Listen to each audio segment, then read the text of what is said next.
Okay, I'm going to start by welcoming all of you guys. Welcome to Wat Tung. Welcome to anyone who's joining us online as well. Today is our group learning program where each Sunday and Wednesday I get together with students, helping them to understand the path to enlightenment. On Sundays, I go chapter by chapter in this book, helping students understand the foundation and the path to enlightenment, how to get to this enlightened mental state that the Buddha taught, where the mind's completely peaceful, calm, serene, and content with joy. This is a mental state that you can attain in this life where you no longer experience any anger, sadness, frustration, irritation, annoyance, guilt, shame, fear, stress, anxiety, loneliness, boredom, shyness, resentment, jealousy, and that all happens through training of the mind. So I have this program that I start students out with where each Sunday we just go little by little. And we have other programs and courses as well, but this is a great place for people to start. And we're actually going to be restarting this from the very beginning on June 1st. That'll be the very beginning of the group learning program. And over a 7-month period, I'll be gradually walking students through. But today, we're kind of coming towards the end of the group learning program, where what I do on Wednesdays is I guide you guys in meditation, and then I just open up to any and all questions that you guys have related to the path to enlightenment. If you guys would like to ask any and all questions, you're welcome to. So today, it's planned that we're going to be doing loving kindness meditation. Loving kindness meditation is to transform your mind away from anger, frustration, irritation, annoyance. It also even eliminates that inner voice where maybe you have a diminishing or degrading dialogue within your mind where you're kind of diminishing yourself. You'll get to the point by the time you get to enlightenment where you don't even have the slightest dislike for other people. Oftentimes people think when you dislike someone, people think it's coming from that person. But in reality, it's actually coming from your own mind. There are certain expectations that you have in your mind, and you want this person to be a certain way. And if they're that way, then you like them, right? If they talk a certain way, if they look a certain way, if they function a certain way, you will like them. But if they don't meet your expectations and what you want them to be, then you might dislike them. This is actually coming from your own mind, and you can eliminate this, getting to the point where you have love and kindness for all beings. So today I'm going to guide you guys in this meditation session, and I'll just kind of give you guys an idea of what it's like so you'll understand. Let me just switch over to some visual aids here for the people who are online. Hey, Josh. Nice color. Looks like you had some suntan there or something. All right. All right, let me switch all this over here. Okay, so loving kindness meditation. I'll just back up here. Loving kindness meditation is to eliminate anger, hatred, and ill will, and all those lesser versions, like I mentioned, like irritation, frustration, even resentment, hostility, and bitterness. Again, oftentimes people think that that is coming from other people, but it's actually coming from your own mind. When you're hostile and bitter and harsh with people, when you're resentful towards people, that's coming from your own mind, and you can transform that. Because walking around the world being resentful and bitter and grumpy and irritated, it's no fun. So this meditation, along with other teachings, is what's going to help you to transform that and get rid of that so you can have this peace and joy where your mind's bright and cheerful and uplifted at all times. So the Buddha's teachings are helping you to eliminate certain unwholesome qualities in your mind and cultivate certain wholesome qualities. And with loving kindness meditation, you're eliminating the unwholesome qualities of anger, hatred, and ill will, and all those lesser versions. But then you're also bringing in loving kindness. What loving kindness is a genuine interest in seeing all beings be well. Loving kindness is what's going to help you to be able to have this intentions, speech, and actions towards others, which can be loving and kind. Because as long as you're putting out bitterness and harshness and hostility, that's going to come back to you.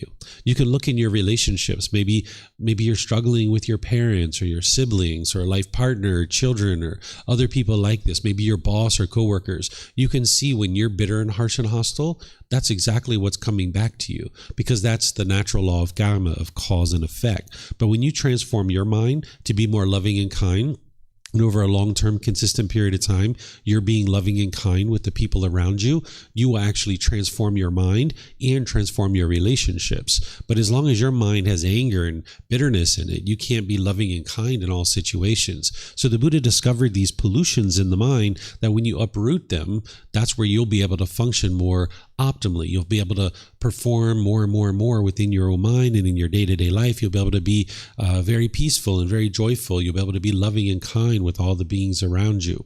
But you're going to need a technique to be able to help you to do that. You can't just snap your fingers and instantly be loving and kind. There's other teachings besides this meditation that you would need. You can't just meditate your way to enlightenment, but you also wouldn't be able to get to enlightenment without meditation either. But this meditation is a very important one because it's helping to antidote that bitterness and harshness and hostility in the mind, getting to a point where you have active goodwill towards all beings without judgment. Oftentimes people like to judge other people. If you've been taught, like, don't respect other people until they respect you. Well, if everybody was practicing this, nobody would be respecting anybody, because everybody would be sitting back and like, I'm not going to respect you until you respect me. Well, I'm not going to respect you until you respect me. So now everybody's locked in a log jam. So if you did that with your loving kindness, where it was like, I'm not going to be loving and kind with you until you're loving and kind with me. Well, I'm not going to be loving and kind with you until you're loving and kind with me. Now everybody's stuck in a logjam, being bitter and harsh and hostile with each other. But an enlightened being doesn't do that kind of stuff. They understand through the natural laws that it's unwise to go around and be bitter and harsh and hostile with people. That being loving and kind and warm and gentle is what's going to help transform your life, because now you can function that way with everybody around you, and more that's what you'll see coming back to you. So this meditation is going to help you to be able to accomplish that, among other things that you're going to need to learn.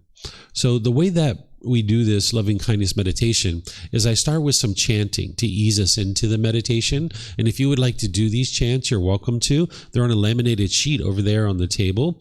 You can get one. You'll be able to chant along. And it's important, if you decide to do the chanting, to realize that it's not a rite or ritual or a ceremony or worship. It's not prayer or anything like that. During the lifetime of the Buddha, they used chanting as a way to commit the teachings to memory. So this is like a learning device. We don't need to chant in order to commit the teachings to memory anymore, because we have books and audiobooks, videos, podcasts. All these things will help us to be able to remember the teachings. But during the lifetime of the Buddha, they didn't have those things. They didn't even have the ability to write things down, because that technology didn't exist. So they used chanting as a way to come together once every 2 weeks, recite his teachings orally, and this was able to allow them to commit it to their memory. So if you'd like to chant along, you're welcome to. And as I mentioned, it's on the laminated sheet on the cabinet over there. For those of you guys online, it's on our website. You go to buddhadailywisdom.com, click on free books, and you'll scroll down towards the bottom and you'll see the chanting sheet there. So if you get those chanting sheets, you're going to see the English translations on them. You're going to see what the Buddha or what the chants mean. And a lot of them are for appreciation, gratitude, and respect towards the Buddha. I don't think that these chants were actually created by the Buddha, because a Buddha wouldn't walk around handing out chants and say, here, chant this to me out of respect to me, because that would be ego. That would be putting yourself above other people. But if you learn from a teacher how to move from anger and sadness and frustration and all these other discontent feelings to the peace and joy that is enlightenment, and this teacher didn't want anything from you or expect anything from you, you'd have a lot of respect and gratitude for that person too. So I suspect that his students created these either during his life or after his death as a way to show appreciation and gratitude for the amount of time and effort and energy that he applied to be able to help them to be able to get to this enlightened mental state. So these chants, they're not a rite, a ritual, or a ceremony or worship. I'm chanting them as a way to help ease the mind into meditation and get more benefit out of the meditation itself. Once we're in the meditation after the chanting, you're going to hear me give you some guidance on breathing mindfulness meditation. This is a different type of meditation that we do kind of as a way to prepare the mind and ease it into loving kindness meditation. You're going to hear me talking about focusing on the breath, and whenever the mind moves off the breath, you're going to be cutting that off, letting it go, and bringing the mind back to the breath. We're do that for a brief period of time. Then I'm going to come back in with some affirmations with this loving kindness meditation, where you're going to hear me say out loud things like, may I be peaceful. And when you hear that, whenever you get to your next out breath, you can just repeat that within your own mind. May I be peaceful. And then you're going to hear me say, may I be safe. May I be well. May I be free of all discontentedness and the suffering it causes. You just repeat that on the out breath, because you start with I. In order to have loving kindness for other beings, you need to learn how to be loving and kind to yourself. Because oftentimes, like I mentioned, People have a negative, diminishing, and degrading inner dialogue within their own mind, and that would be helpful for you to improve that, where you're not constantly diminishing yourself and judging yourself. So you start with I, and now we're going to go through these wider and wider rings. This is just a visual aid, but we're not going to do these. We're going to do some other ones where we do about 6 different rings, eventually getting to all beings, where you haven't left anybody out, and you can cultivate love and kindness for all beings. We're going to go all through each of the 4 statements. Then we're going to end up going back to breathing mindfulness meditation for a brief period. Then we're going to come out of the meditation with chanting. And then that's where I'll start opening up to any questions that you guys have related to the path to enlightenment. So this meditation, like I mentioned, is to transform your mind, right? It's not for you. You're going to hear me say things like, may mom and dad be peaceful. May mom and dad be joyful. Things like this, right? Or safe. It's not to change mom and dad. Right? You're not asking for some being to zap mom and dad and make them peaceful and joyful. What this meditation is doing is it's transforming your mind so that you think of things where mom can be peaceful, safe, well, and free of discontent. So now when you're around mom and dad or other people that we're going to use in our meditation, you can be more loving and kind. You can't change other people through your meditation. It's not possible. When you are training in meditation, you're training your own mind. You're transforming your mind so that now when you're around that person, you can be more loving and kind. So like when I was growing up, I had a lot of resentment towards my mom based on things that happened in our past. And I always wanted mom to change. I kept wanting her to change, and she would never change because we can't force other people to change. The way that I created change in our relationship is I had to institute the change. When I stopped being bitter and harsh and hostile and resentful towards mom, and I started being loving and kind, then she could see that she was being angry and bitter and harsh. And then she decided to change. But as long as I was being angry and bitter and harsh, and she was being angry and bitter and harsh, she couldn't see that she was needing to do some change. So once I started changing and I started doing loving kindness and I started being loving and kind around mom, then she started to realize, oh, she's being angry. My son isn't angry anymore. And then she started changing. So oftentimes we want other people to change. But if you're going to change your life, you're going to need to create change. And that's what this meditation is going to do for you. It's going to change your mind and the way you think about the people around you, which once you change the way you think about the people around you, it will change the way you interact with them through your intentions, your speech, and your actions. So these affirmations are slowly changing the way that you think about other people, and that's going to change the way you interact with them. Okay, so this is the meditation where it's kind of like a loving kindness sandwich. You got loving kindness in the middle. The lettuce and tomato is like the breathing mindfulness meditation. And then the bread holding it together is the chanting. So it's going to be chanting, breathing mindfulness, loving kindness, breathing mindfulness, chanting, right? In terms of your body position for meditation, with loving kindness, we do seated, lying, and standing. There's also a walking position, but we don't do loving kindness meditation in that position because your body can't permanently be in the same position all the time. So the Buddha taught 4 positions to meditate in: seated, lying, standing, and walking. And you can use these at different times for different reasons. But what you do with your mind is essentially the same thing in each one of those individual positions. But I'll give you some guidance on the seated position because that's where oftentimes people are starting out, in the seated position.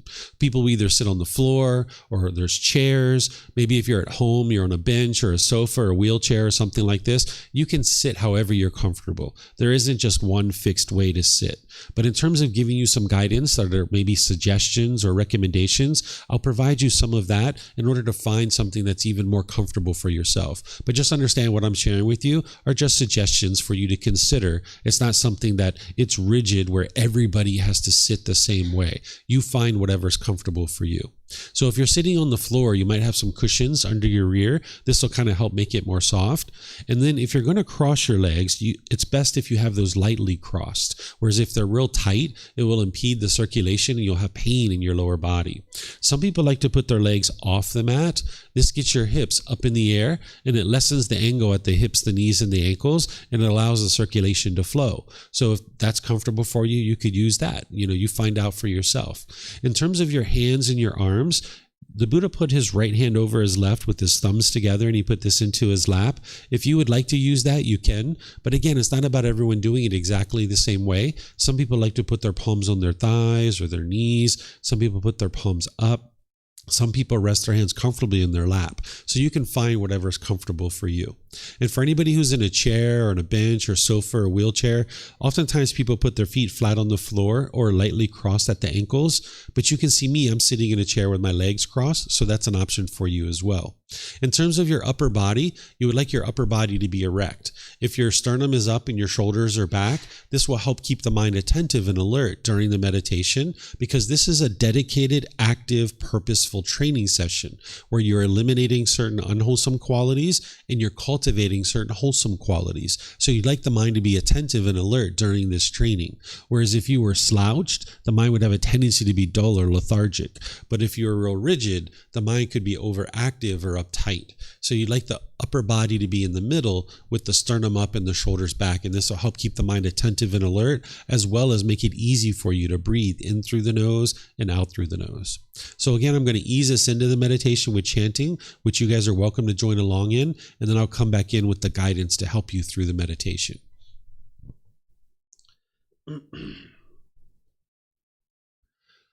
Arahang Samma Sambuddho Mahakeva Wat Tung Mahakavanhang Apivateyami Savakato Mahakavata Tammo Dhammang Namasami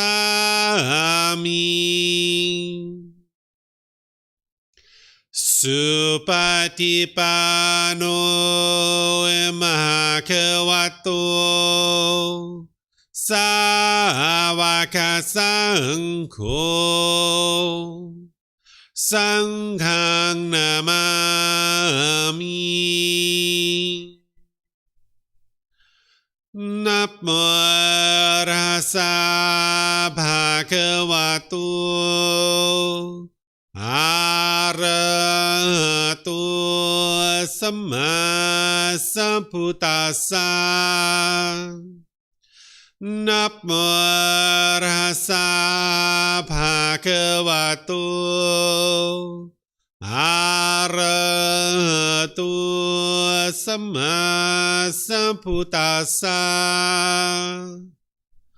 Namo Rasa Bhagavato Arahato Samma Sambuddhassa Iti piso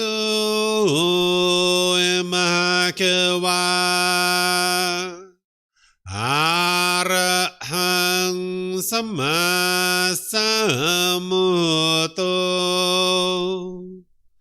Vicacaranang sammuno Sakato rokavitu Anutero purisa Dhamma sati satatawa manusanang Bhutto Bhagavati.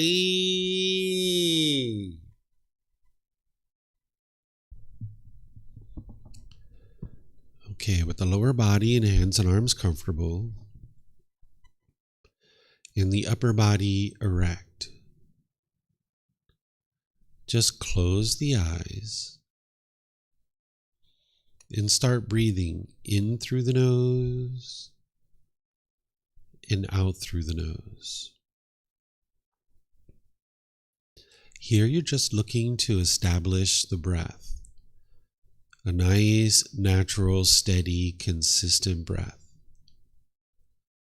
Not forced or controlled, Just a gradual inhale through the nose, experiencing the full breath. And then whenever you're ready, exhale out through the nose. Breathing in and out. Breathing in and out.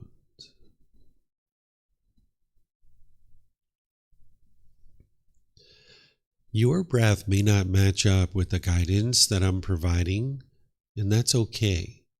This is your practice. I'm just here for guidance. You can use this voice as a reminder that whenever you get to the next inhale, breathe in naturally through the nose, developing a nice, gradual, steady, consistent breath. And then whenever you're ready, exhale out through the nose, experiencing the full breath. Breathing in and out. Breathing in and out.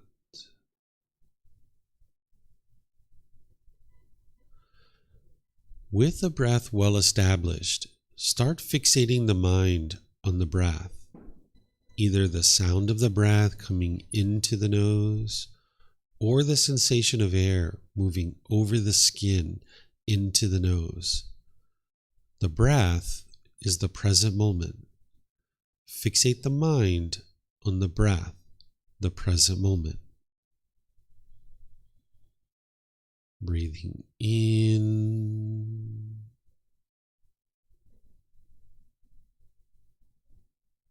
and out. Breathing in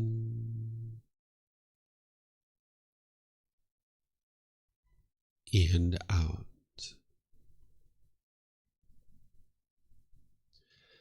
With the mind fixated on the breath, whenever you notice that it moves off the breath, cut that off, let it go, and come back to the breath, the present moment. No need to observe the thought, label it, judge it, analyze it, or even try to figure out where it's coming from. Whenever you notice that the mind is moved off the breath, cut that off, let it go, and come back to the breath, the present moment. Breathing in and out. Breathing in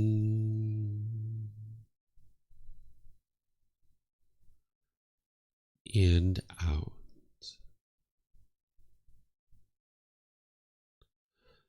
I'm going to be quiet now and let you do this work of focusing on the breath, cutting off and letting go anytime the mind goes off the breath. Then I'll be back with more guidance on loving kindness meditation. You have nowhere to go. There's nothing to do. No one needs you right now. This is your time to focus on the breath. Breathing in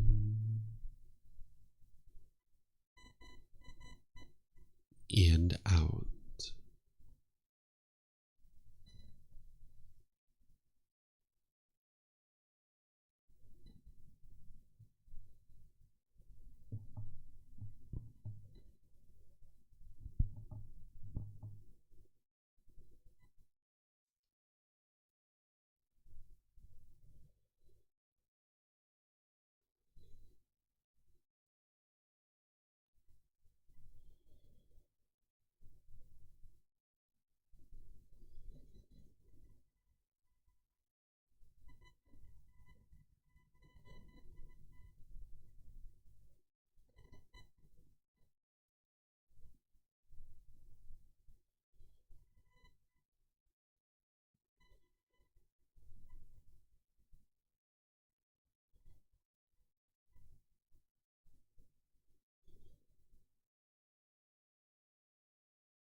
Continuing to breathe in through the nose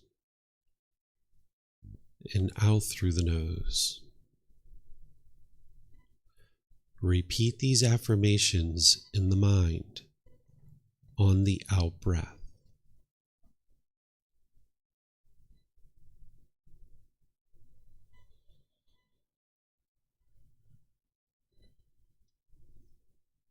May I be peaceful.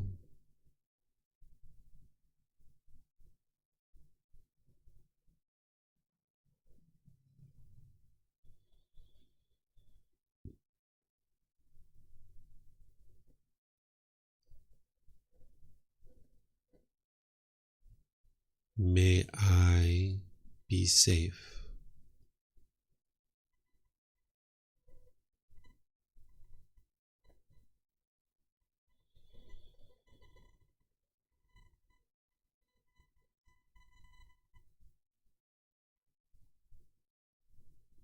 May I be well.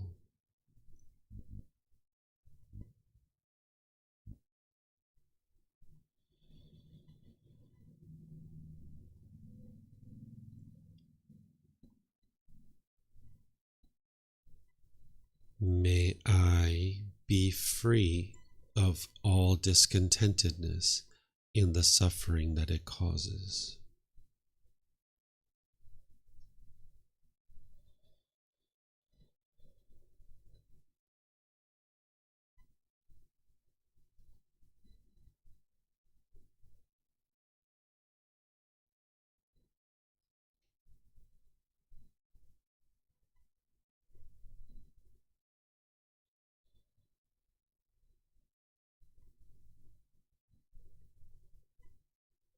May Mom and Dad be peaceful.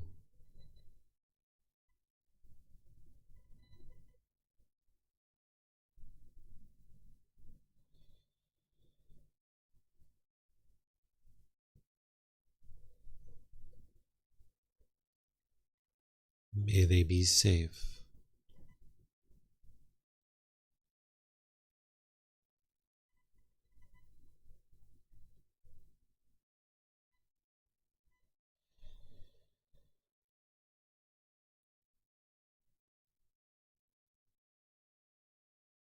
May they be well.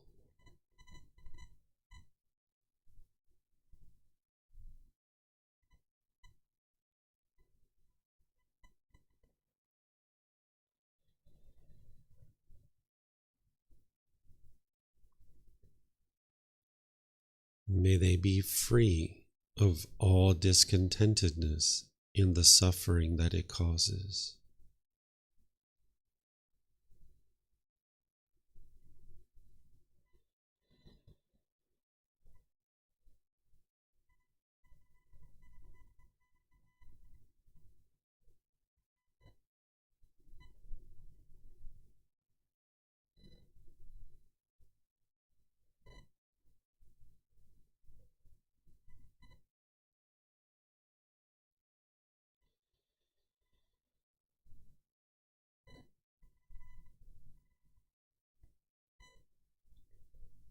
May my family, friends, neighbors, and co-workers all be peaceful.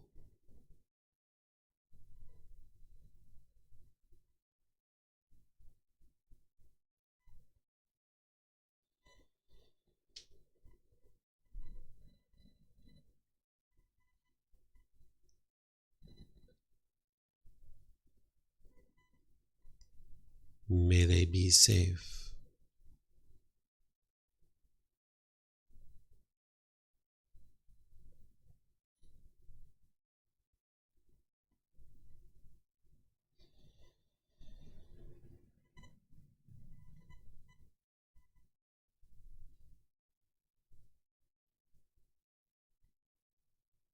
May they be well.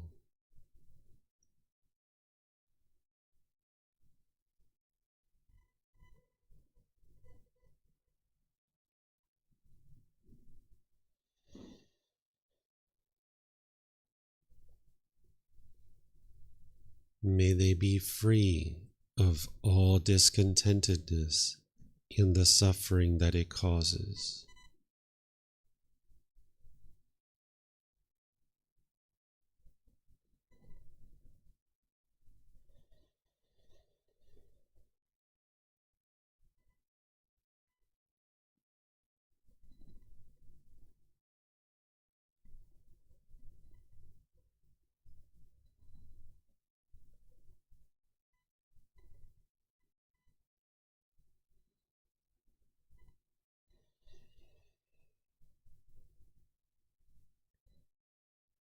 May all those who have caused me harm be peaceful.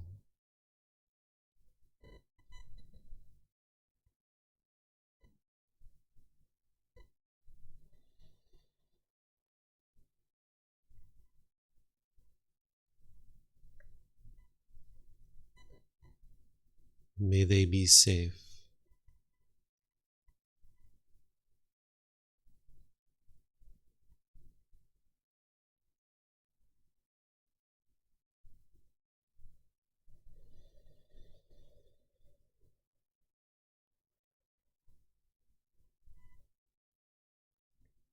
May they be well.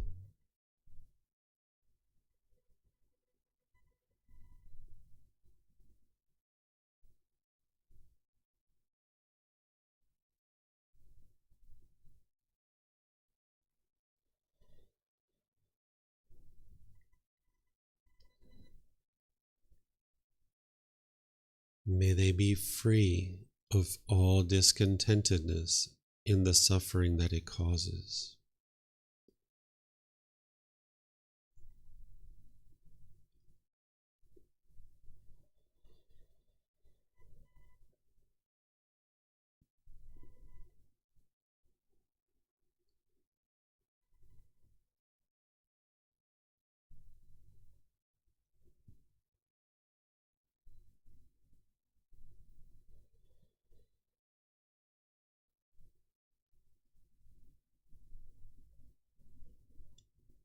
May all those who I have harmed be peaceful.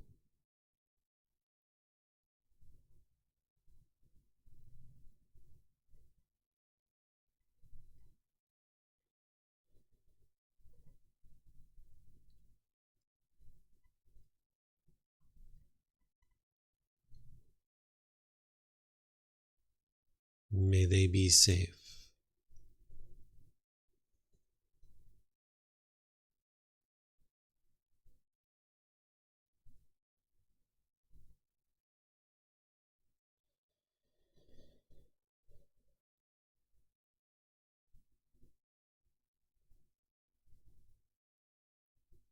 May they be well.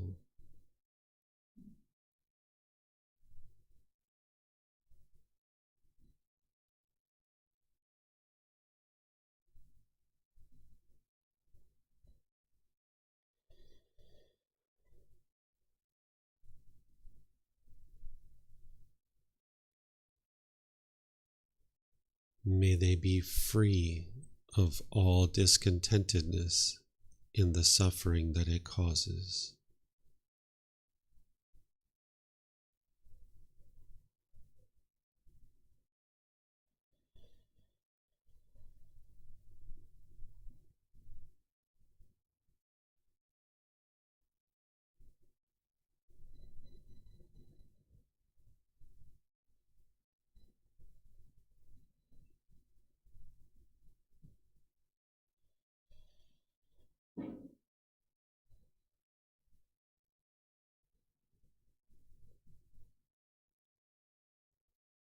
May all beings, wherever they reside, be peaceful.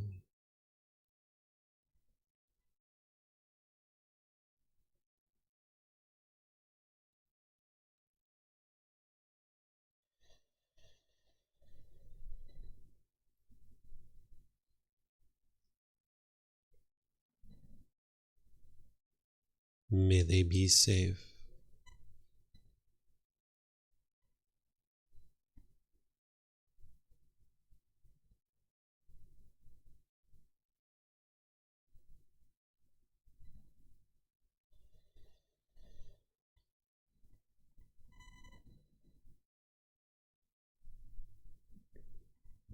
May they be well.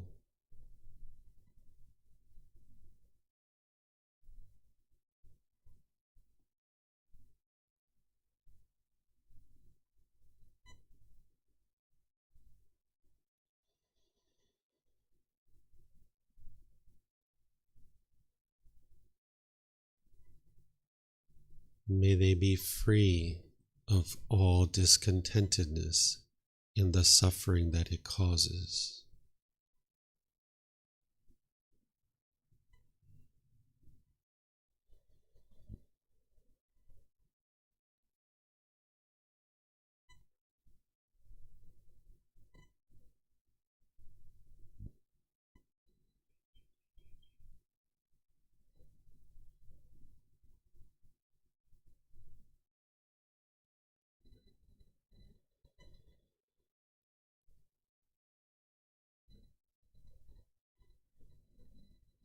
Now return back to breathing mindfulness meditation, focusing on the breath, cutting off and letting go anytime the mind moves off the breath.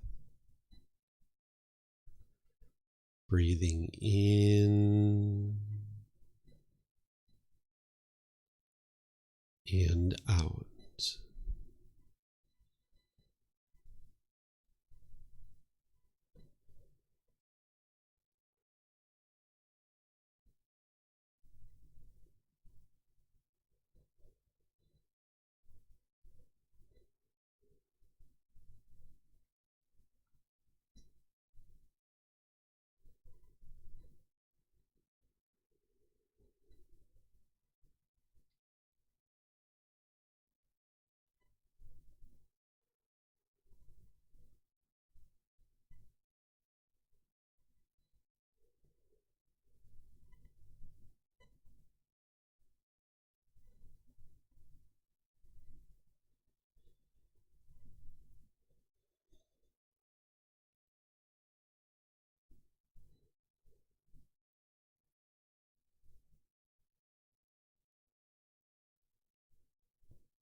อะระหังสัมมาสัมพุทโธภะคะวา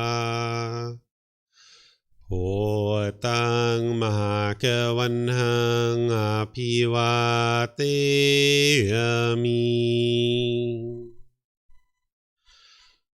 สวากขาโตมหาเกวัตตาธัมโมธัมมังนามัสสามิสุปฏิปันโนมหาเกวัตโตสาวกสังโฆสังฆังนามามินับโมตัสสะภะคะวะโตอะระหะโตสัมมาสัมพุทธัสสะนับโมตัสสะภะคะวะโตอะระหะโตสัมมาสัมพุทธัสสะนับโมตัสสะภะคะวะโตอะระหะโตสัมมาสัมพุทธัสสะอิติปิโสมหาเถวาอะระหังสัมมาสัมพุทโธวิชาจารนังสัมมุโนสกขาโตโรกาวิตุอนุเตโรปุริสาดัมมาสติสัตตาตาวามนุสนังพุทโธภะคะวะติ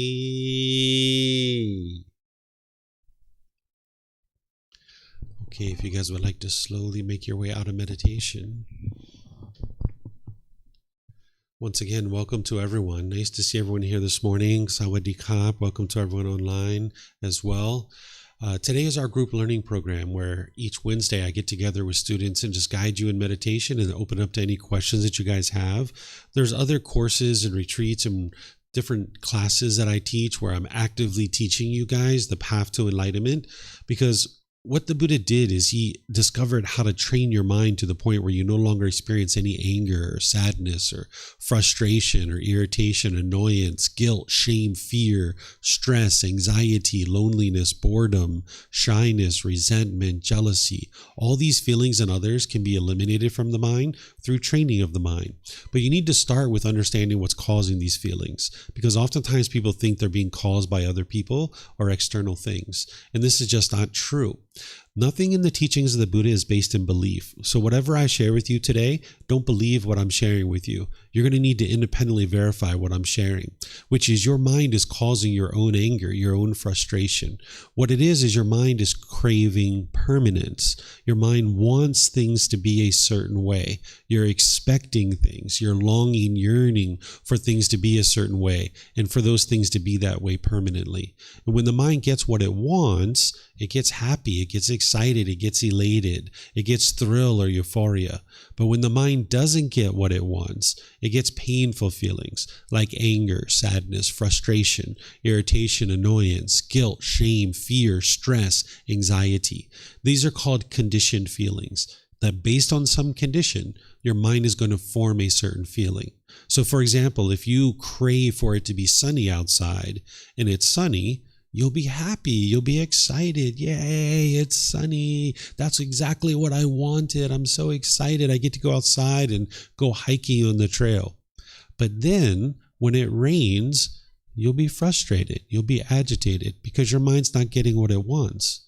Or if you really want your bank account balance to be up here, when it gets there, you'll be so happy, you'll be excited.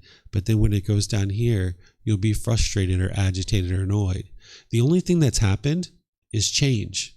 That's all that's happened. It's impermanence. The entire world around you is impermanent. But as long as your mind is craving permanence, now when you experience that change, your mind doesn't like it. It wants your bank account balance to be here. And when it's there, you're happy. But when it goes down here, you're sad or frustrated. So you can see just through these two simple examples, and I'll give you others as well, that it's not other people that are causing your mind to be frustrated or agitated or annoyed, because there's not even anybody involved. When it goes from sunny to rain, there's no other human being involved, right? When your bank account balance goes from here to here, that's you making those decisions. That's not other people, right? So all that's been happening here is impermanence, but the mind is craving permanence. So if you think back to like a boyfriend or girlfriend that you guys got together with, when you guys first got together, you might have been so happy because you were maybe longing, yearning, and craving to have somebody in your life. You were wanting this partner to spend time with. You were wanting this affection. And now when you guys first got together, things were wonderful because you guys were having great conversations. You're going for walks in the park. You were maybe going to the movies, to dinner. Maybe you were having intimate contact at different times, having sexual contact. And as you were doing those things, you were so happy. You were so excited when you guys first got together. But then over time, there's expectations. There's things that you wanted this person to do. And then there were expectations that they had of you too. And you couldn't meet their expectations permanently. And they couldn't meet your expectations permanently. And then you guys got angry and frustrated and you guys broke up. And then maybe you were really angry and you were frustrated when you guys broke up. Maybe you were lonely. Maybe you were bored. Maybe you were missing this person. This wasn't your love or your care that was causing this. This is the mind holding on, craving permanence, wanting this relationship to be permanent, when in reality, this relationship was always impermanent from the very beginning. Even if you guys were together for the rest of your life, more likely than not, one of you would have died first, right? And now, if your mind's holding on and craving permanence, when you experience death, the mind's not getting what it wants. So when grandma and grandpa, mom and dad, brothers and sisters are dying, if you're experiencing sorrow or grief or displeasure, you're not a bad person. You haven't done anything wrong. It's just that your mind is holding on and craving permanence, wanting this person to be permanent, when in reality, because they were born, they had to die. Every single one of us are that way. Right? This is the impermanent nature of the world, that everything is constantly changing.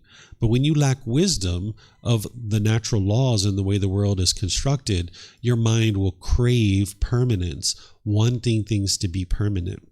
So I could give you example after example of how your mind is causing its own discontent feelings, but you need to be able to see it for yourself within your own life. Think about a recent time where you've been angry or frustrated or agitated or annoyed. It could have been this morning, it might have been yesterday or last week. Look at that situation. Look at it with these fresh eyes, because at that time you might have been trying to blame someone else, because that's what the mind does with its lack of wisdom, is it'll blame other people for the feelings that you're having. But look at that situation. What was it that your mind wanted?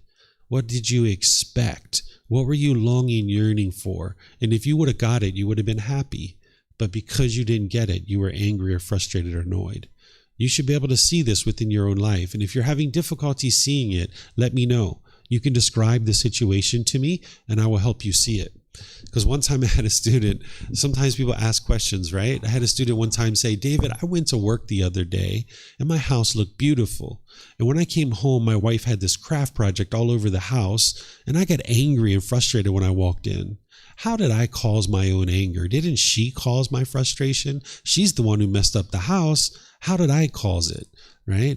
Well, I had to help this person to see that they had a craving for permanence. They wanted their house to look a certain way permanently. And it just wasn't possible, that this house is not going to look a certain way permanently. And when they went to work, they had the expectation that their house was going to look exactly the same when they came back home. So this person's mind caused its own frustration, its own anger. It wasn't the wife. right? And this project that she had all over the house, that's not permanent either. She's going to put it away. It's only a matter of time, right? And maybe you help her. Because when your mind thinks that the problem is external, when you think that other people are causing you to be angry, you'll push people away out of your life. You might have done this where you've pushed away friends or family members because the mind thinks these painful feelings that you're having is being caused by this person. And what you'll tend to do is push people away out of your life.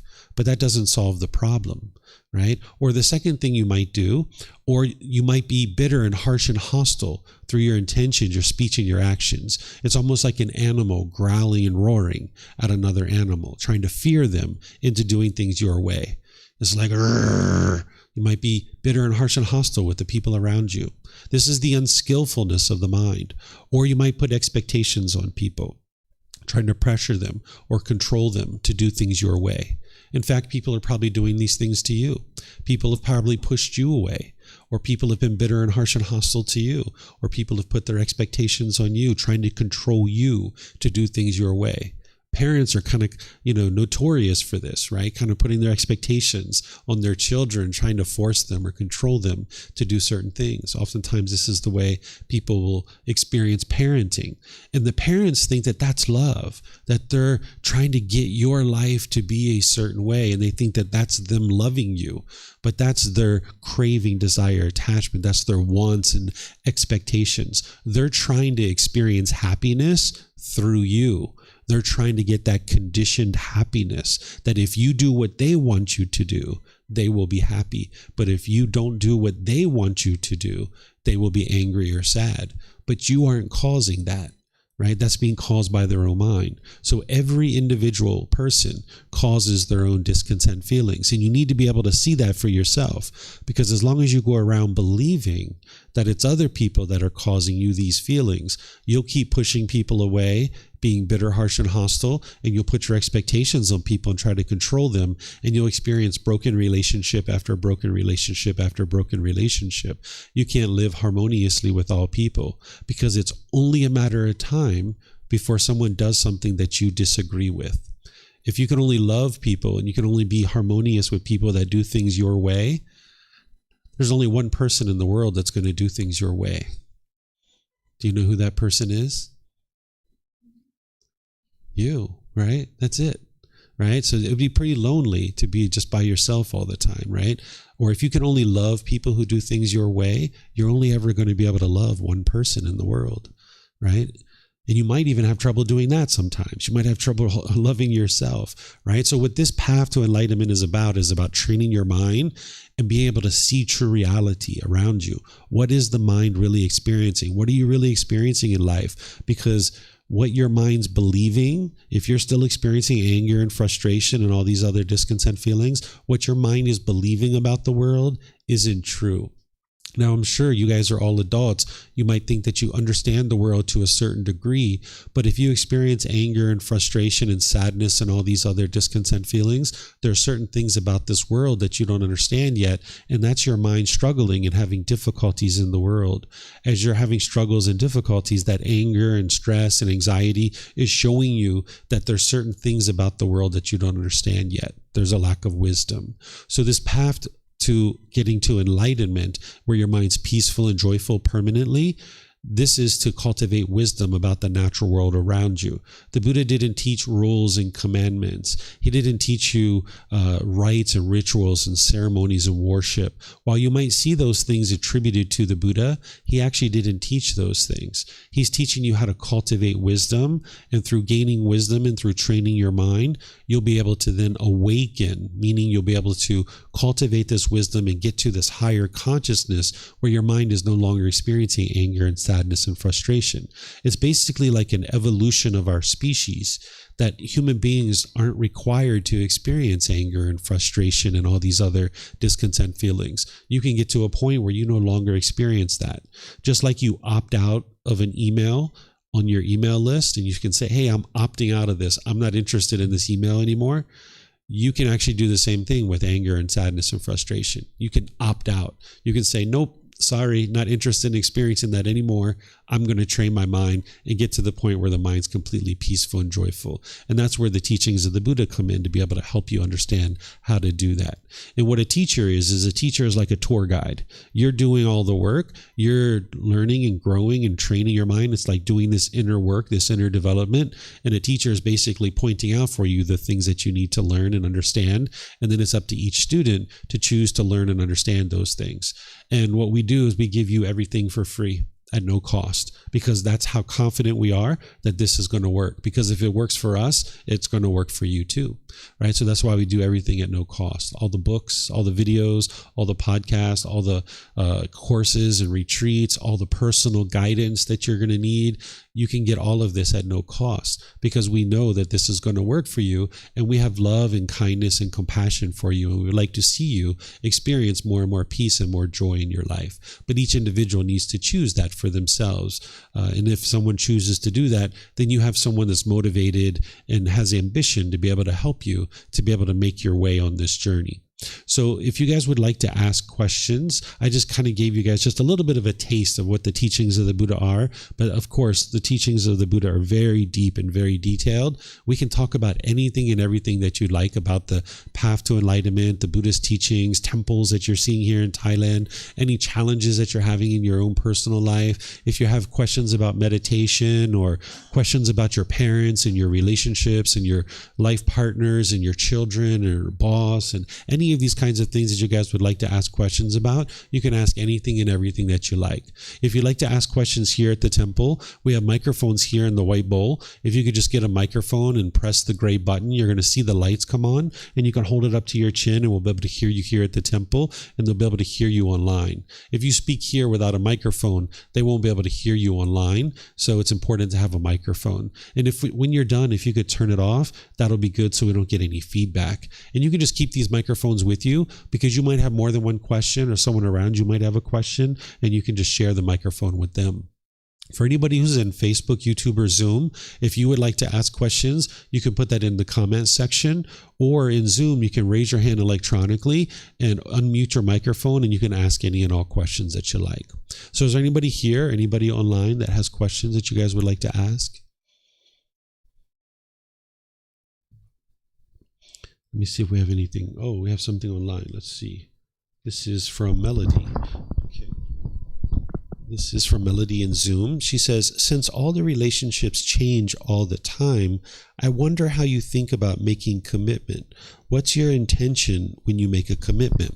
So if you're making a commitment in a relationship, it's basically like, hey, I'm involved in this relationship. I'm committed to seeing us, for example, build a life together with a life partner, and now you're committed to that relationship, meaning the first sign of trouble, you're not going to walk out the door. Because if two partners are getting together like that, you are two imperfect beings, right? That's not always the way that you think about it, because the mind's ego will often think that I'm perfect and everybody else is the problem. But in reality, you are two imperfect beings coming together. You are going to have difficulties. You are going to have challenges. And if you're committed to the relationship, you're choosing not to walk away from it just because there's challenges there.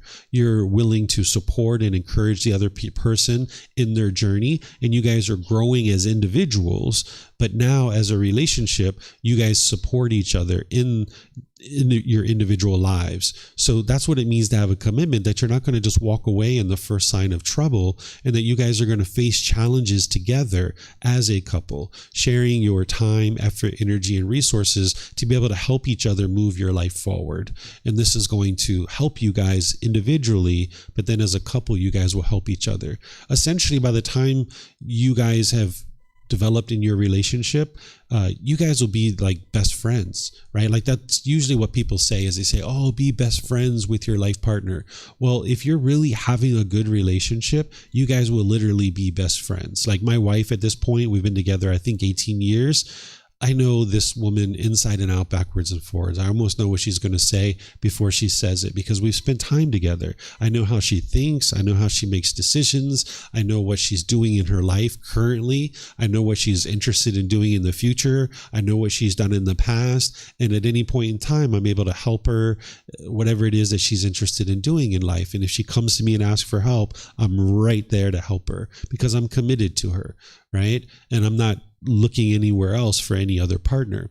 And then the same thing for her with me. Like, she's very committed to what I'm doing, and she understands what I've done in the past. She understands what I'm doing now, and she understands what I'm doing in the future. And she's committed to this relationship, meaning that she's here to support whatever it is that I'm involved in. So this is what it means to have commitment, is that you're dedicated, you're loyal, you're faithful, you're trustworthy in a relationship, that this is your best friend, and you guys are supporting and encouraging each other in life and helping each other build up each other's life. Yeah. You have a question? Yeah, I have a question. It's like that. Once I have an idea, is that whether or the mood is equal to each other. It's like angry, jealous, and happiness. Is that equal to each other? All kinds of mood is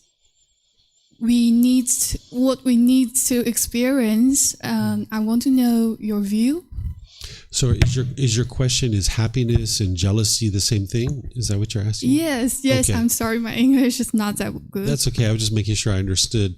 So happiness is what we refer to as a pleasant feeling. It's a conditional pleasant feeling. There is such thing as unconditional happiness too, or unconditioned joy. That's what an enlightened being is experiencing. An unenlightened being is going to experience conditional happiness, meaning based on some condition, you're going to get happy. Right? Like your mom is going to come visit you at your new apartment or your new condo. Oh, I'm so happy. Or you get a raise at work. I'm so happy. Or your boss acknowledges you for a great job that you've done. Wow, I'm so happy. That's called conditional happiness. Based on some condition, you will now be happy. But the problem with this conditional happiness is that it's temporary. It arises, it changes, and it fades away. If you get so happy when mom calls you on Tuesday and says, I'm going to come visit you this weekend, and you're so happy because she's going to come visit you. Well, when she calls you on Friday and says, hey, I'm sorry, I can't come this weekend, there's been a change to my schedule, then you'll be frustrated. You'll be agitated or annoyed because you're not getting what you want, which is mom to come see you. So there's happiness, which is a pleasant feeling, and that's called conditional happiness, where the mind is experiencing a feeling of pleasantness, of happiness based on some condition that needs to be met. And the thing in the unenlightened mind is it'll have condition after condition after condition. If my bank account is this, if the weather is this, if my mom and dad do this, if my boss does this, blah, blah, blah, blah, blah, then I will be happy. And that means your happiness shrinks because you have less and less ability to be happy because you have all these expectations of things that your mind wants. By the time you get to enlightenment, you don't have conditional happiness. You have unconditioned happiness, where your mind's just always happy all the time. There doesn't need to be any condition met in order for you to be happy, because you've eliminated your longing, your yearning, your chasing after the objects of your affection. You've come to the middle, where you're now pursuing things as a goal, as an objective or an interest, and you can maintain your contentedness and joy no matter whether you accomplish that thing or not. So this is what happiness is, conditional happiness. And then this is unconditional happiness, where there doesn't need to be any condition met in order for the mind to experience that happiness. And it does, this unconditional happiness, it doesn't arise, it doesn't change, and it doesn't fade away. If you base your happiness on an object like the sun, well, since the sun is impermanent, your happiness is impermanent too. But when you don't base your happiness on any particular thing, when you have unconditional happiness, your happiness is permanent. It's a permanent mental state that you're always experiencing. Jealousy is a painful feeling. This comes from the mind's craving, desire, attachment. So the happiness, the pleasant feelings are coming from craving, desire, attachment too, which is, if I get what I want, I'm happy. But the jealousy is part of the painful feelings that if the mind's not getting what it wants, then it can experience jealousy. So if, say, like you're at work and you apply for a promotion at work and your coworkers apply for a promotion at work, if they get the job instead of you, you'll be jealous potentially because the mind's not getting what it wants, which is that job. And now I'm jealous of that person because they got it and I didn't. And they aren't causing your jealousy. It's being caused by your own mind. Or say you have a boyfriend or girlfriend and they're very friendly with somebody else.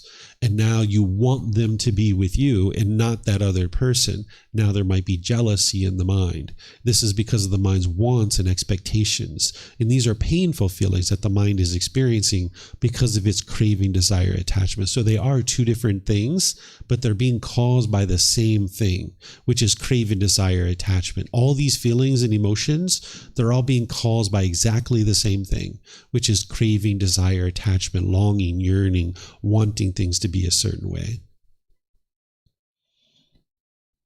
You have more? Yeah. Do you think there's a final way of living, or there's a final way of thinking? And what's that? Yeah. So if an individual learns and practices the path to enlightenment as taught by the Buddha, it's not rules, it's not commandments. He's not telling you what you should or shouldn't be doing. He's helping you to understand your mind and how it functions with these pollutions, so that then you can purify the mind of these pollutions and get to a purified mind where your mind can now perform optimally. Not only do you eliminate the anger and the sadness and the frustration and all those other discontent feelings, but when you uproot these pollutions, your mind will be focused, concentrated, you'll have clarity, and you'll have deep memory because your mind's performing optimally. You'll notice that your personal and professional relationships are really blossoming. They're at ease because you're not being bitter and harsh and hostile anymore.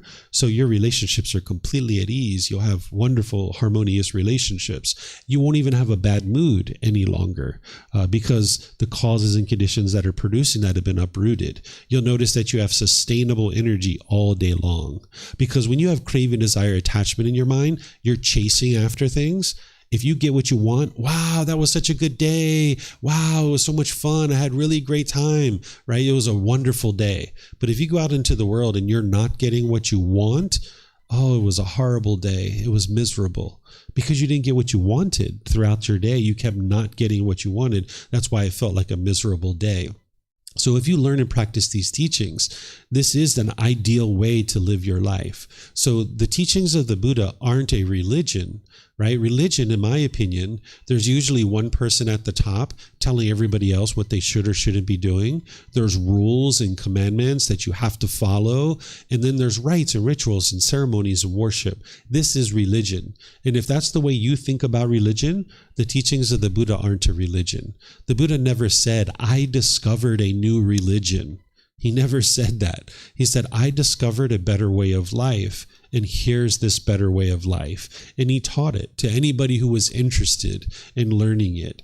And you can only help somebody if they're interested to learn. So in my opinion, based on what I've seen, the way I used to live my life before and all the misery and difficulties that I had versus the way I live my life now through the teachings of the Buddha, this is the ideal way to live your life.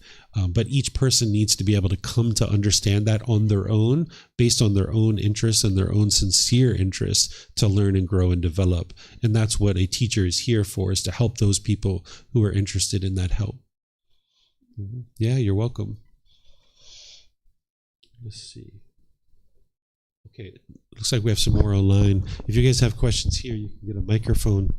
Okay, so it looks like Melody is asking more. Knowing these are conditioned feelings, I still feel reluctant to let go of the pleasant as well as painful feelings. They make me feel alive, and I even feel afraid to be enlightened, because then I won't be able to feel so much ups and downs. Yeah, if you enjoy the ups and downs, that's, for you to decide. That's a very difficult way to live life.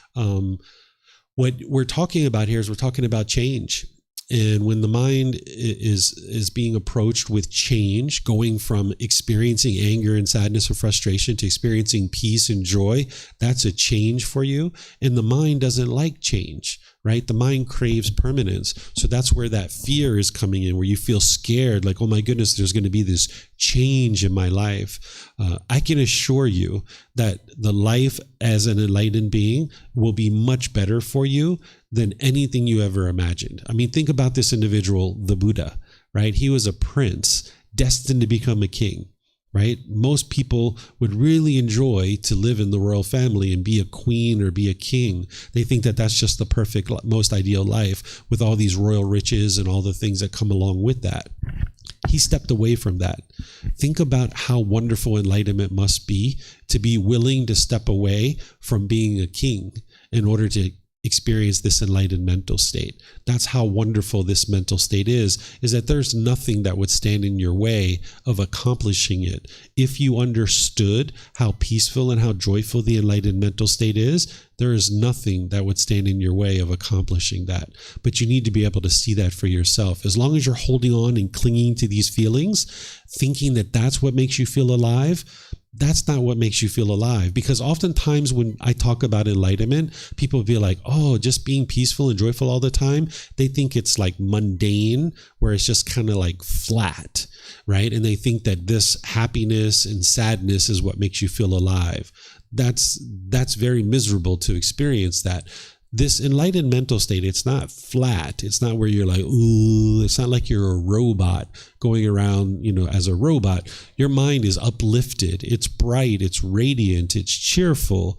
It's glad. It has this unconditional gladness. So it's challenging for the unenlightened mind to understand 100% of what enlightenment is. It's kind of like if I sat here and describe chocolate ice cream and you've never had chocolate ice cream before, it would be really hard for you to understand what chocolate ice cream is until you taste it, right? Once you taste it, then you would know what it is.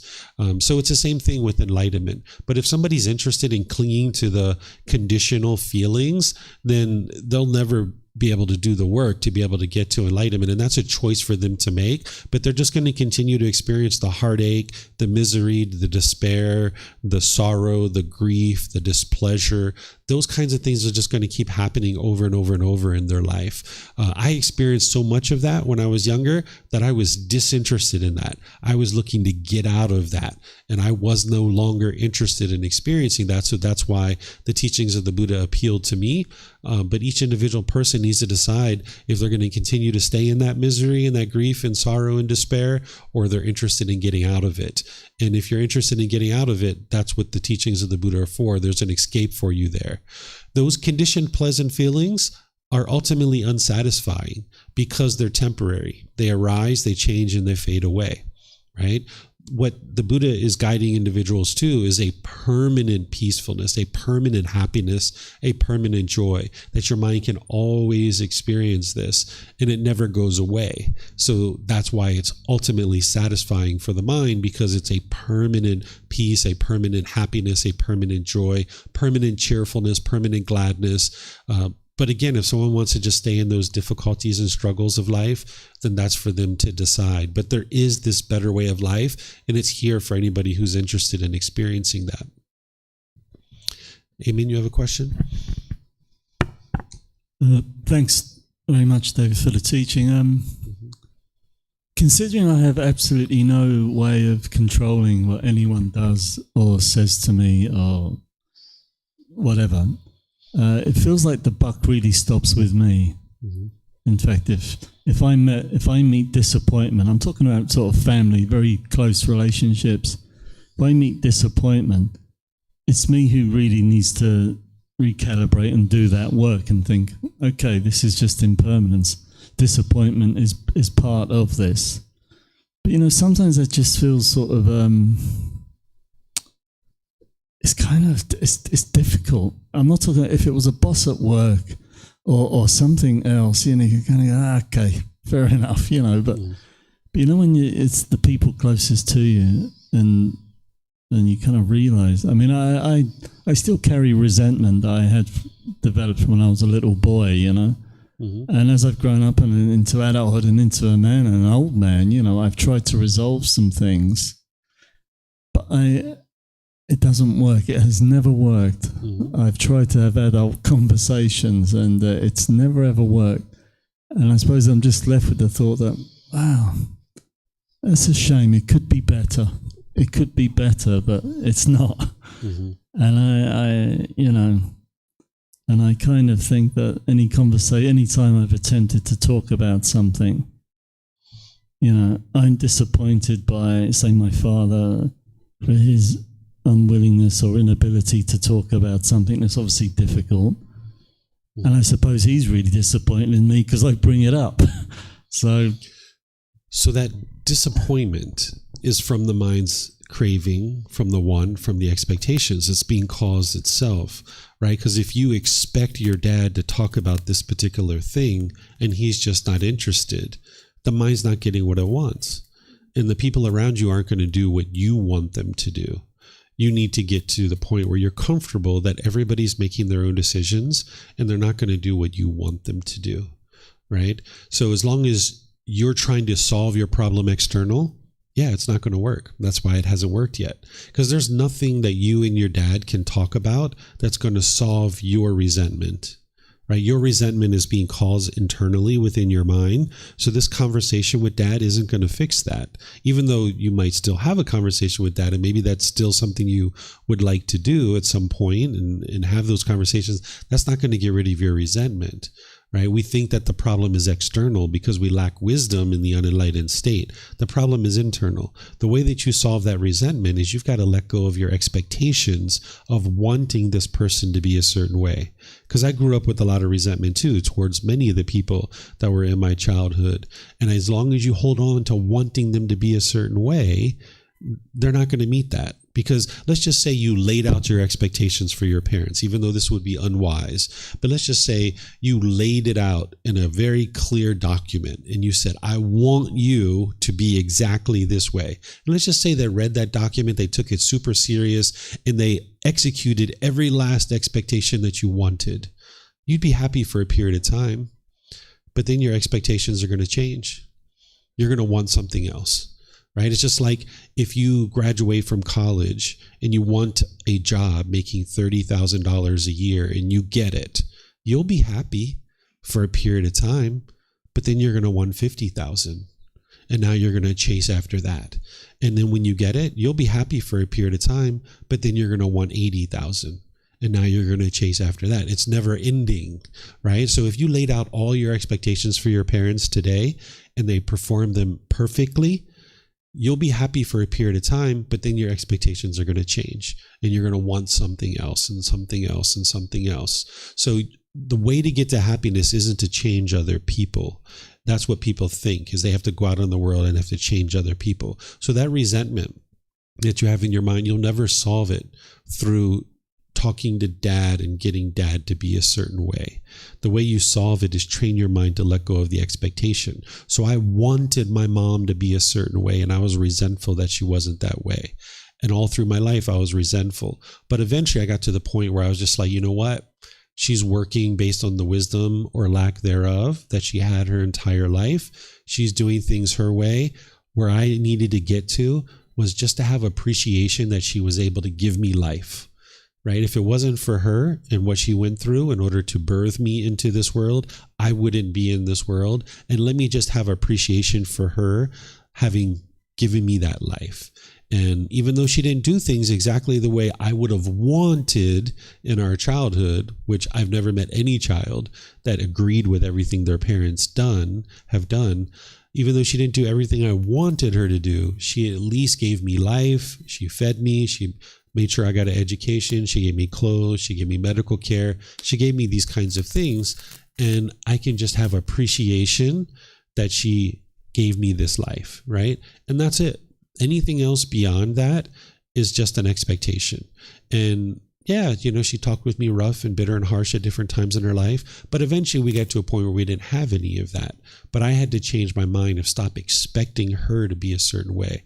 The longer I held on to the expectations, the more my mind was just resentful. So just get rid of any expectations you have of your parents to be any particular way and just have appreciation for them that they gave you this life. And now here you are as an adult, able to clothe yourself, feed yourself, take care of yourself. And yeah, they didn't do things exactly the way you would like them to do. And they're not doing things maybe now the way you exactly like them to do. But that's your wants for them, right? Our parents aren't going to give us everything, right? Oftentimes we, like with life partners and with parents, things like this, we have all these expectations of wanting them to be a certain way, and we want our life partner to fulfill us, right? We want our life partner to make us feel whole. But that's the attachment. This one person can't fulfill everything. So for example, one of my very early girlfriends in life. She was very smart, very intelligent. We used to have amazing conversations. We would talk about things to the end of the earth, about all different kinds of things.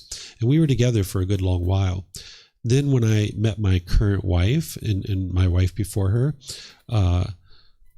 we didn't really have very many conversations. And I kept wanting that. I kept wanting these conversations that I used to have with this other girlfriend, right? And I got to a point where I was like, you know what? This person can't fulfill everything. You know, I'm going to need to, if I'm interested in having intellectual conversations, find that somewhere else. This person can't give me everything that I need in life, right? So you need to be able to understand that your parents can't give you everything you want.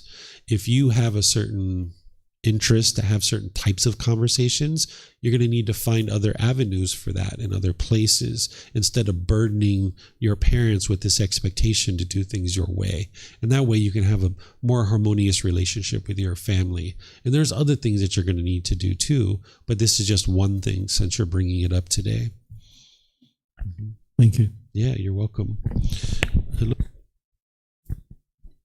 Looks like Melody has some things here. It's especially hard for me to imagine letting go of excitement, maybe because I rarely feel excited. So what you're letting go of, Melody, is you're letting go of the conditionality of that feeling of excitement, right? When we talk about eliminating excitement, we're eliminating the conditionality of that. We're eliminating I can only be excited if this thing happens. Right? And in that situation, if that thing's not happening, you're not excited, right?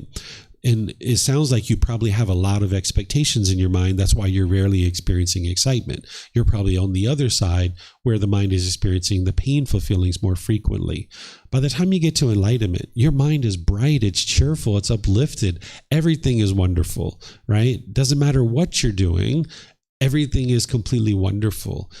Everything, you're enjoying everything. So the idea of letting go of excitement, you're letting go of that up and down because your mind will be excited, and it sounds like you don't get that too much, but your mind will be excited and then you'll crash down here and you'll be sad and miserable and kind of disgruntled and agitated. That's what you're getting rid of this up and down, where your mind can just always be uplifted and it can always be cheerful. It can always be glad. That's what the enlightened mind is experiencing. And there's no conditionality to that. It's just always there. Do you guys have any other questions you guys would like to ask? Okay. I'm looking here online to see if we have anything online.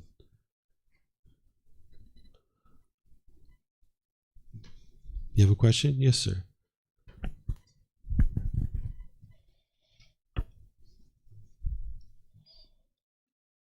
Yeah, there's a gray button there. You just press it and you'll see the lights come on. It just takes a second to engage. Can you hear me? Yeah.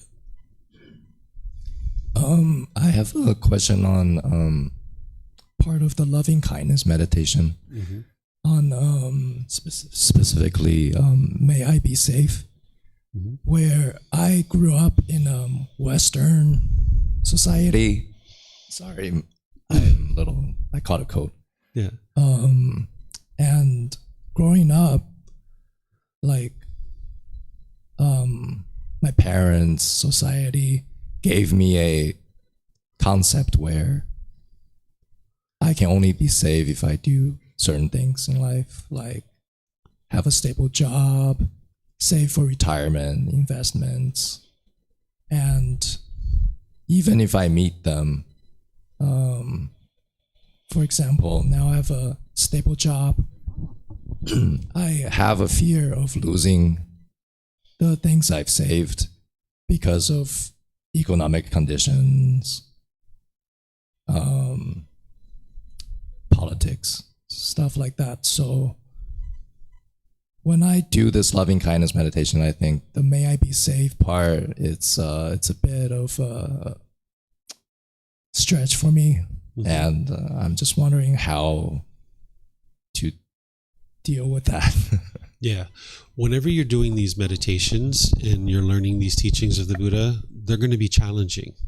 If they were easy and straightforward, everybody would already be enlightened, and your mind wouldn't need to create this transformation, right? You're going to find different parts of the path are more or less challenging for you based on what's going on in your mind currently. So when you're meeting a challenge like this, and you're like, whoa, this like really is quite challenging for me, that's actually really good for the mind. And what the mind will typically do when it's meeting a challenge is it'll try to run away from that challenge because it doesn't like that uncomfortableness that it's experiencing. And because the mind craves permanent comfort, and you can't get that as long as your mind is unenlightened. So whenever you're experiencing a challenge, rather than running away from it, you would actually like to walk towards it. And you like to put your mind in that situation because then it can gain its comfort. If it can only be comfortable in these unique situations, that means all these other situations, it can't be comfortable. So whenever you're noticing that uncomfortableness, rather than run away from it, if you walk towards it, you'll be able to cultivate the wisdom of how to overcome that so that whenever you encounter that in the future, it won't be a struggle for you. It won't be a challenge anymore. But if you run away from your problem or you run away from the challenge, you're not allowing the mind to cultivate the wisdom. So that means when it repeats, because it will repeat, you're going to be challenged. You're going to feel uncomfortable. So whenever you're noticing that the mind is uncomfortable in any situation, like say you don't like large crowds, and you're like, I'm going to avoid large crowds. This is aversion. This is the mind pushing things away. You will never get to peacefulness that way because you can only be comfortable when you're around 2 or 3 people. But large crowds, I don't like this, right? So what you would like to do is put your mind in that situation, train it to be uncomfortable. But now when you're in that situation, now you can train it to be comfortable. Because now the more you're around large crowds, you'll expose your mind to that and it'll get more and more comfortable. So in this situation where you're saying, may I be safe, and your mind is uncomfortable with that, it would be wise for you to keep doing that over and over and over again. The reason why you're feeling unsafe is because the things that you just talked about, your mind's clinging to it. Your investments, your assets, your things like that. Your mind has been taught that you can only feel safe if you have these things. And now your mind's holding on to them, not wanting to let go. And the safety that an individual experiences doesn't come from anything external. The way that you get to a feeling of safety is when you get wise to what's called the natural law of karma, of cause and effect or action and result. You'll learn that when you're making wise decisions, you will experience wholesome results. And when you're making unwise decisions, you will experience unwholesome results. So the way you get to safety is you gain wisdom of this natural law and get to the point where you're only making wise decisions. And then it's like 1 year, 2 years, 3 years, all you're experiencing is wholesome results coming back to you. And you can see that these teachings are so true, but you need to be able to build your practice up to the point where you're practicing for an extended period of time. And then when you're doing that, you'll be able to see like, wow, nobody's coming towards me.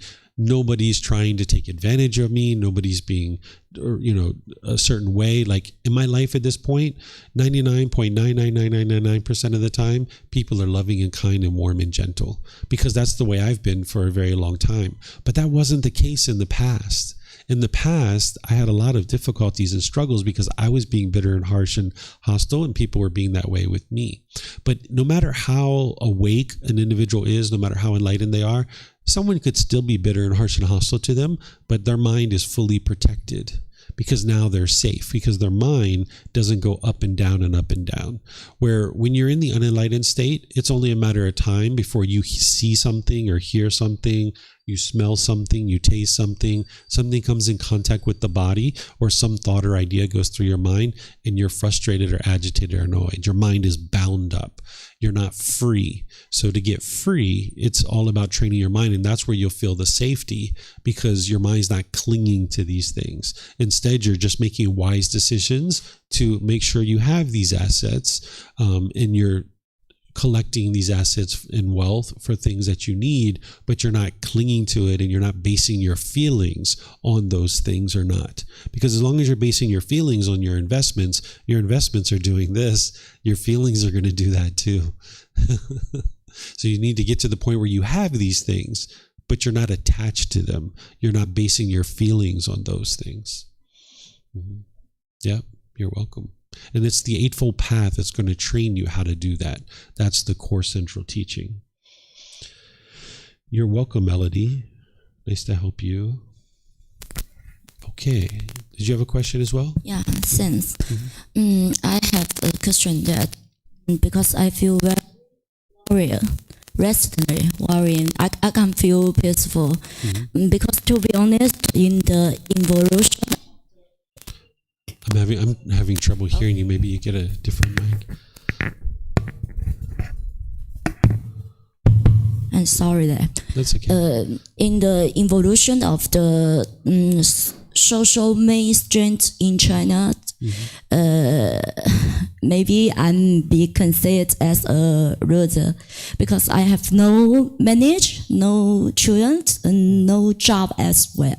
So this is the reason why I come to Chiang Mai, because I feel very confused that it's not I can't, but I don't want. Whenever I think of this question, it will make me feel very pressful. Yeah, it's stressful for me.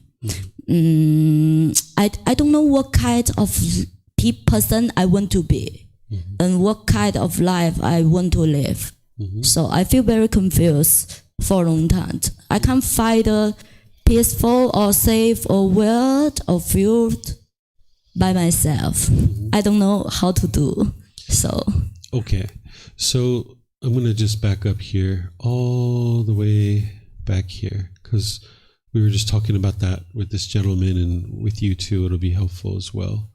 Okay. So the reason why you haven't been able to find peace and joy is because of these pollutions that the Buddha discovered in the mind. There's these 10 individual pollutions. We refer to them as the 10 fetters. When you uproot these pollutions or these defilements out of the mind, that's where the mind will start experiencing more and more and more peace. And as you're gradually diminishing these pollutions, you'll gradually start seeing the enhanced qualities start shining through. So it's not like one day you're unenlightened and you're angry and frustrated, and the next day, boom, you're so peaceful. It's not instantaneous. It's gradual training, gradual practice, and gradual progress. And it's this eightfold path which is going to guide you in how to accomplish that. So you need to start with this. This is the very first beginning teaching of learning right view. And this is just an image of the teaching, but behind each one of these is individual factors. Let me see if I can go back even more, because that was a different place. I'll show you. Okay, here we go. Nope, a little bit more. Okay. So behind each one of these, the Buddha spoke and gave words that are going to help train your mind in order to uproot these pollutions out of your mind. And you would need to learn these, and you would need to commit them to memory, and then you need to practice them on a day-to-day basis. As long as you don't know this eightfold path, you're at a real disadvantage in life because you're not understanding how to train your mind. You don't have the wisdom of that. So what I would encourage you to do is get access to this first book. You can get it for free. You can download it from our website. You can take it and go print it. You can get printed versions here by reimbursing us for the printing cost, or you can use Amazon and get them on Amazon. You'll see that I've done videos, I've done podcasts, I teach classes and courses and retreats that I live stream. It's in the book. We have an audio book that you can learn because sometimes people who speak English as a additional language, they'd rather listen to an audiobook because they can see it in writing and then they can hear somebody else reading it and it helps them. So if you gradually, slowly study this eightfold path and you gradually implement this into your life on a day-to-day basis, you'll be able to transform your mind. But if you don't know this eightfold path, you won't be able to train your mind and you'll just experience the same struggles and difficulties over and over. You know, one of the reasons why I think people come to Thailand is because the Thai people are very peaceful, right? They're very calm, they're very generous, they're very gracious, they smile a lot, they're very cheerful, they're very joyful. That's because they're practicing this. They might not be able to explain it to you in detail the way that I would explain it to you, like in a formal way, but they're practicing it. because it's ingrained in their culture. And they've been learning this because the teachings have been here for 800 to 1200 years. This is why Thailand is so peaceful, because the people have purified their mind to a certain degree. Not everybody's enlightened, of course, in Thailand, but they've purified their mind to a certain degree, right? And if you grow up having learned this, it's a lot easier. So like my son, who just came in a little while ago, he's 12 years old now. I started training him when he was 6 years old, and his mind wasn't very polluted because he was only 6 years old. He hadn't had that much pollution yet. So now I talked to him a few weeks ago. He said he gets annoyed like once every 3 months because he's not enlightened yet, right? But he only gets annoyed once every 3 months. He doesn't get sad. He doesn't get frustrated. He doesn't get angry. He doesn't experience any of that stuff because he's trained his mind, and he had a father and a mother who understood these teachings to help him. And this is what the Thai people grow up with, so that they're learning very early in life when their mind isn't very polluted. So then as they age, they're not having very much pollution in their mind. But none of us probably grew up that way. So we accumulated a bunch of pollution along the way, and now's your opportunity as an adult, because your parents didn't have this wisdom. Now's your opportunity as an adult to learn it on your own. And that's where a teacher like me comes in, that because your parents didn't have this wisdom, they couldn't give it to you. So you need a teacher to be able to help you with that. So if you would like to learn this and implement it in your day-to-day life, I'm here to help you. You just need to decide to get a book, to come to the classes, to listen to the videos or podcasts or whatever it is, the best way that you like to learn. I've created all these resources to make it easy for people to learn. So no matter whether it's an audiobook or a printed book or classes or courses or personal guidance, I'm here to help you. You just need to decide you're ready to get to peacefulness and joy, and then start learning and growing and developing with the path. And then it's here to help you. Mm-hmm. Yeah, because there's nothing I can say to you in 5 minutes that's going to transform your mind. Right? It's a journey. It's a multi-year journey. The best thing I can do for you is point you in the direction of the learning resources, and you need to decide to get started. And then I can help you. Yeah, you're welcome. Okay. So I don't see any other questions anywhere. So what I'm going to do is just end class here by thanking all of you guys for joining. Thank you for your interest to learn. As you'd like to learn more, there's help here for you. You just need to decide for yourself that's what you would like to do. So if you'd like to look at the books, if you'd like to come talk to me, if you'd like to check out our website, if you'd like to look at our YouTube channel or our Facebook group, we have all these different resources for you guys to be able to learn. You just need to figure out, how you would like to get started. We have a program coming up on June 1st, which is a 7-month program where each Sunday I just teach for about an hour and a half, where you can be here at the temple, or you can log in through live stream no matter where you are in the world. And each Sunday I just teach little by little by little, walking you through this entire first book in a 7-month period. That's a great place for people to start. And then we have courses and retreats at different times during the month that you can attend those as well. This Friday, we're going to have a social event here. It's called Temple Game Fun Night, where at 6 p.m. on Friday, we get together and we play games. Sometimes people bring food and snacks and things like that. You're welcome to do that as well. If you would like to come together and kind of meet some people in a social environment where we're doing wholesome things, you're welcome to come here at 6 p.m. on Friday and join for our social event. So feel free. You can come. You can bring your friends if you like, or people. It's free. You don't have to. Everything we do is always available at no cost, right? You can just come and have fun and enjoy yourself. So if you'd like to come on Friday, you can do that. On Saturday and Sunday, I'll be teaching as well.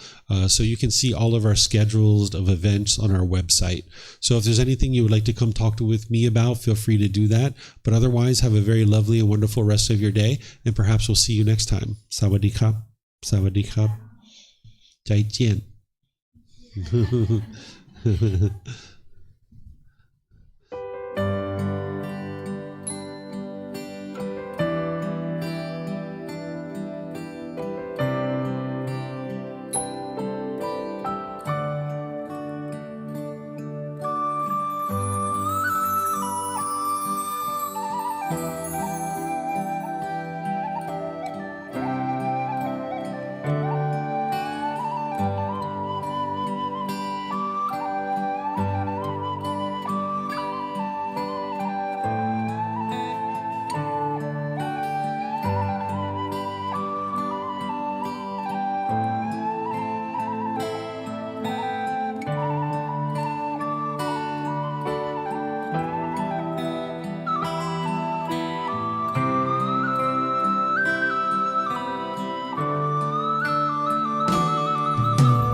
Thank you again for watching.